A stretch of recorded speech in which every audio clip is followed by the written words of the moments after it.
क्या आप अपना सपनों का घर बना रहे हैं या मौजूदा घर में सुख शांति चाहते हैं? वीडियो आपके लिए है। आज हम प्राचीन वास्तुशास्त्र के सिद्धांतों के अनुसार घर के निर्माण और कमरों की सही दिशा पर विस्तार से चर्चा करेंगे। इस वीडियो में हम वास्तु पुरुष मंडल के 16 जोन को समझेंगे और जानेंगे घर का मुख्य द्वार, रसोई, बेडरूम, टॉयलेट कहाँ होना चाहिए। वीडियो के अंत तक आपको घर का वास्तु ऑडिट खुद कर पाएंगे, पर शेयर और सब्सक्राइब करना न भूलें। नमस्ते दोस्तों, स्वागत है इस वीडियो में आपका। हम सभी चाहते हैं कि हमारा घर सिर्फ ईंट पत्थर का ढांचा न हो, बल्कि एक ऐसा स्थान हो जहां सुख, समृद्धि, शांति का वास हो।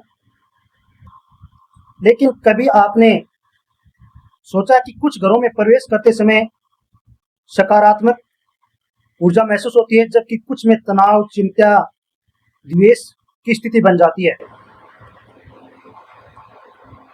इसका एक बड़ा कारण वास्तुशास्त्र हो सकता है, कारण अन्य भी हो सकते हैं। यह प्राचीन भारतीय विज्ञान प्रकृति की ऊर्जाओं और दिशाओं के संतुलन पर आधारित है। आज के इस वीडियो में हम इस व्यापक वस्तु चार्ट जो आपको डिस्प्ले पे दिखाई दे रही है, वीडियो में दिखाई दे रही है, आपके घर के हर कोने का रहस्य खोलेंगे। हम जानेंगे कि सही दिशा में बनी रसोई कैसे स्वास्थ्य लाती है और गलत दिशा में बना टॉयलेट कैसे धन की हानि और स्वास्थ्य की गिरावट कर सकता है। यह कंप्लीट मास्टर क्लास होने वाली है, इसलिए वीडियो के अंत तक बने रहें।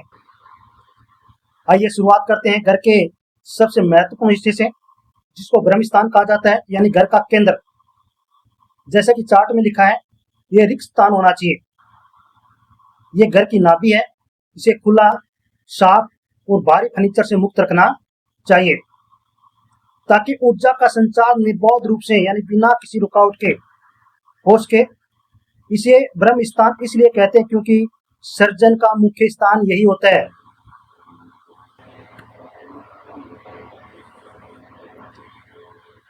अब चलते हैं कि ब्रह्म स्थान में क्या होना चाहिए। बिल्कुल बिल्कुल खाली होना चाहिए, जिसको आम भाषा में हम हॉल कहते हैं। अब करते हैं ईशान कोण की बात, यानी उत्तर पूर्व दिशा की। यह भगवान शिव और कुबेर की दिशा मानी जाती है। चार्ट के अनुसार यह स्थान देवग्रह यानी पूजा घर का स्थान होता है। सबसे उत्तम यही होता है कि आप पूजा घर बनाइए, क्योंकि यहाँ ईश्वरीय ऊर्जा प्रवेश करती है।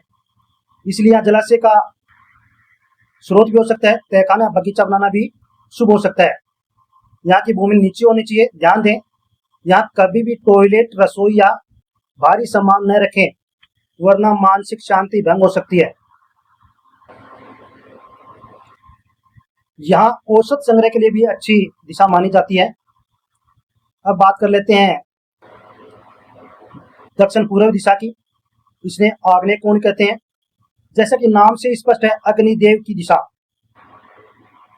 चार्ट साफ कहता है कि यहाँ रसोई होनी चाहिए। खाना बनाते समय आपका मुंह पूर्व दिशा की तरफ होना चाहिए और यही उत्तम होता है। यह भूमि उच्च भूमि होनी चाहिए। अग्नि तत्व यहाँ मजबूत होता है, जो घर के सदस्यों को स्वास्थ्य, धन के प्रवाह को नियंत्रित करता है। दक्षिण आग्नेय में गर्त स्थान यानी कि घी या तेल रखने का स्थान बताया गया है। यहाँ पानी का स्रोत रखने से बचे, क्योंकि आग और पानी का मेल अच्छा नहीं होता है।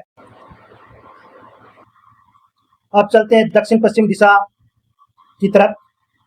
यह पृथ्वी तत्व और राहु की दिशा है। चार्ट के मुताबिक यह स्थान ग्रह स्वामी का शयन कक्ष होना चाहिए। यह स्थिरता की दिशा है। यहाँ उच्च भूमि और ऊंचा मकान शुभ माना जाता है। इस क्षेत्र में भारी अलमारियां, वस्त्र, गृह सामग्री रखनी चाहिए। यह दिशा घर में टिके रहने और स्थिरता लाने का स्थान मानी जाती है और यही शुभ होता है। अब बात कर लेते हैं उत्तर पश्चिम को, यानी कि वायव्य कोण कहते हैं। इस दिशा की बात करें, यानी उत्तर पश्चिम दिशा की बात करें, जो वायुदेव और चंद्रमा की दिशा है। यह गतिशीलता, परिवर्तन का स्थान है। चार्ट के अनुसार यहाँ अन्न भंडार होना चाहिए या पशु ग्रह होना अच्छा माना जाता है। यहाँ मेहमानों के कमरे या बेटियों के कमरे के लिए भी उपयुक्त माना गया है, क्योंकि वायु उन्हें जीवन में आगे बढ़ने की प्रेरणा देता है। पश्चिमी वायव्य चार्ट में शौचालय का भी सुझाव दिया गया है। ध्यान दें, इसे दक्षिण पश्चिम से बचाकर जरूर रखें। अब बात करते हैं शुद्ध उत्तर दिशा की। यह कुबेर की दिशा है, धन और अवसरों की दिशा माना जाता है। चार्ट के अनुसार यहाँ मुख्य द्वार बहुत शुभ माना गया है। यहाँ धन संग्रह का स्थान लॉकर रखना चाहिए, तिजोरी रखनी चाहिए। सीढ़ियां भी बनाई जा सकती हैं, लेकिन वे घड़ी की सुइयों की दिशा में जरूर घूमनी चाहिए। यहाँ भी भूमि नीची होनी चाहिए और पानी का स्थान जैसे कुआं, बोरवेल बनाना अत्यंत शुभ माना गया है। अब सबसे महत्वपूर्ण बात, आपके घर में ये चीजें सही दिशा में, सभी चीजें, तो क्या करें, और ये सही दिशा में नहीं है तो क्या करें। तो पहले बात नहीं थी, सही दिशा में नहीं है तो क्या करें। तो हर कोई घर नहीं तोड़ सकता, घबराने की जरूरत नहीं है। इसका सीधा सा उपाय है कि आप वास्तु निवारण करवा सकते हैं। किसान दोस्त की बात करें, अगर गलती से उत्तर पूर्व में टॉयलेट है तो वहां एक कांच की कटोरी में साबुत नमक रखें, उसे हर हफ्ते बदलें। वहां साफ सफाई रखें और भारी सामान हटा दें, तो किसी प्रकार की नकारात्मक ऊर्जा घर में प्रवेश नहीं करेगी। बात करें आग्नेय दोष की, अगर रसोई दक्षिण पूर्व दिशा में नहीं है तो चूल्हे के नीचे एक लाल पत्थर का टुकड़ा रख लें, घर में स्वास्थ्य अच्छा बना रहेगा। अब बात कर लेते हैं ब्रह्म दोष की। अगर केंद्र में भारी पिलर है या कोई भारी वस्तु वहां पे रखी हुई है तो वहां एक पिरामिड स्थान पर विचार जरूर करें, स्थापना पर जरूर विचार करें। इससे नकारात्मक ऊर्जा घर में नहीं फैलेगी और घर में सकारात्मक ऊर्जा का वास हो जाएगा। उत्तर द्वार दोष की निवारण क्या करें, अगर उत्तर का द्वार गलत में है, गलत दिशा में है, तो घर के मुख्य द्वार पर चांदी के तार से बनी गणेश जी की मूर्तियां स्वास्तिक का चिन्ह लगाएंगे तो घर में सकारात्मक ऊर्जा बनी रहेगी, घर में सुख शांति समृद्धि बनी रहेगी। तो प्यारे दोस्तों, वास्तुशास्त्र एक गहरा विज्ञान है। ये चार्ट एक बुनियादी मार्गदर्शिका का है, लेकिन हर घर की ऊर्जा अलग होती है। घर बनाते समय, घर खरीदने से पहले इस चार्ट को जरूर ध्यान में रखें। याद रखें, विश्वास और सकारात्मक सोच भी घर की ऊर्जा को बहुत प्रभावित करती है। आपको ये जानकारी कैसे लगी? क्या आपके घर में भी कोई वास्तु दोष है तो कमेंट में बताएं। अगर आप अपने घर का व्यक्तिगत वास्तु नक्शा बनवाना चाहते हैं तो नीचे लिखे गए व्हाट्सएप नंबर पे हमें संपर्क कर सकते हैं। वीडियो पसंद आया हो तो लाइक करें, दोस्तों के साथ शेयर करें। ऐसे ज्ञानवर्धक वीडियो के लिए हमारे इस चैनल को सब्सक्राइब करते रहें।